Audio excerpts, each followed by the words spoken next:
Hi gorgeous! Today I have 10 ways to use a beauty blending sponge. Now if you're anything like me, when you first heard about this unique little tool and you saw the price tag on it, you were like, whoa, I don't think I need that, but I ended up eating my words.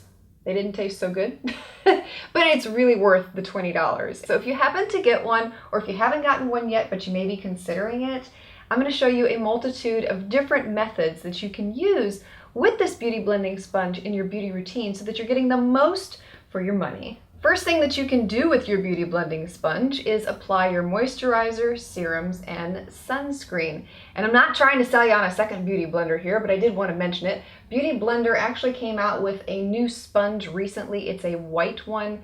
It's a little smaller than the traditional pink one, and it's meant specifically for this step in your makeup routine. And the reason that it's supposed to be so great for this step is because it's softer and it doesn't have the added dye of the pink beauty blending sponge. But I'll be completely honest with you, I have applied my moisturizers, serums, sunscreens, all of those products with the pink beauty blender. I've not had any issues with it, so I don't feel like you need to go out and buy this little white sponge. I just wanted to mention it in case anybody wondered, what is this new white sponge that's out right now? And the second way that you can use a beauty blending sponge is to apply your primers, both on your face and on your eyes. You can also use a beauty blender for applying BB cream. And applying it with the beauty blender helps to spread it more evenly across your face. You want to use the large end for the face and the smaller end for the eyes.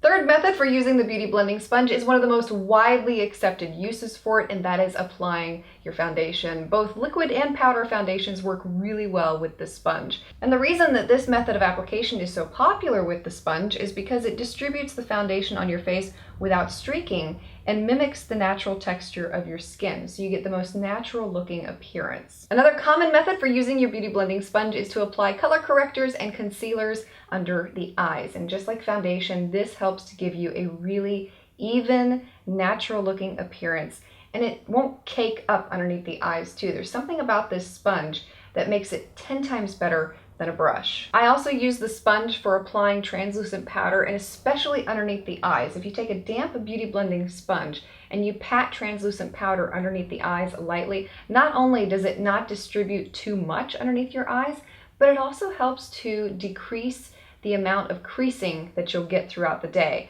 And this is the only method that I have found that really works to help eliminate creasing in all different kinds of concealers. But if you do try that, always make sure that you're applying a moisturizer under your eyes first before your color correctors, concealers, and powder. Surprisingly, you can also use a beauty blender to apply contour and blush. The way that you do this is you take the pointed end of the beauty blending sponge, you dip it into your product, and then you apply it onto the face, turn it around, and use the bigger side to buff it into the skin. And just like with concealer and foundation, using it this way will give your skin a very natural appearance. It's one of the easiest ways to apply blush if you're really fair and you're scared of applying too much, because it blends out the color evenly onto the skin so it doesn't look too harsh. Now, did you know that you could apply eyeshadow with your beauty blending sponge? Yep, where there is a will, there is a way. The way that you do this is very similar to how you would apply the contour and blush shades.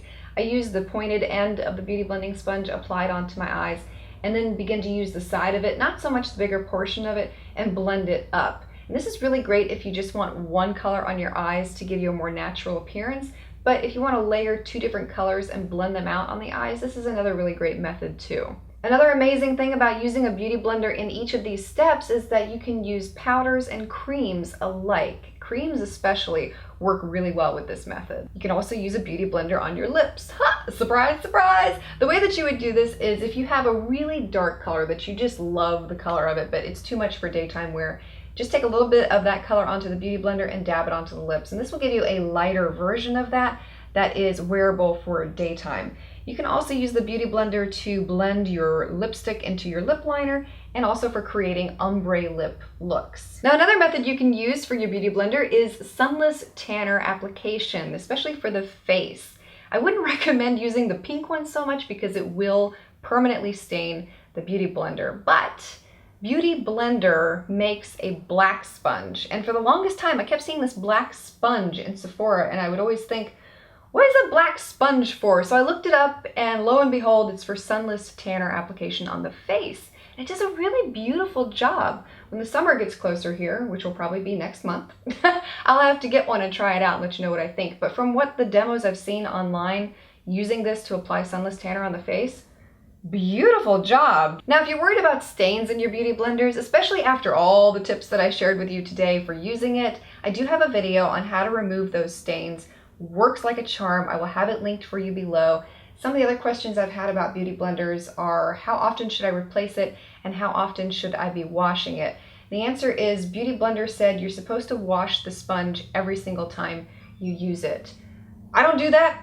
Guilty. I wash it every 3 times I use it approximately, and you're supposed to replace it every 3 months. Guilty again. I think I've had mine for over a year now and I've not replaced it. I haven't really had a need to. I would say just use your best judgment. But if you do happen to have to replace your beauty blending sponge, don't throw out the old one because there's a way that you can use it. You can use it to remove deodorant stains and makeup stains from your clothing. So when you're getting dressed, if you happen to slip up and get one of these little nasty boogers on your clothes, just take the beauty blender. You do want to use it dry, not damp, and just buff it over those spots and they will come up right away. Another way that you can use an old beauty blending sponge that you're not using anymore is to create nail art. If you've ever seen those ombre nails where they fade from one color into the other, beauty blenders are great for that. And if you're looking for a cheaper option to use with the tips and techniques I shared with you today, I highly recommend checking out the Real Techniques sponge. It is $5 compared to the $20 beauty blender, and it does just as beautiful a job. And if you're interested in a comparison video between Real Techniques and Beauty Blender, I will have that video linked for you below so you can see them in action side by side. Let me know how you use your beauty blending sponge. Thank you so much for watching. I hope you found this helpful today, and I'll see you again next time.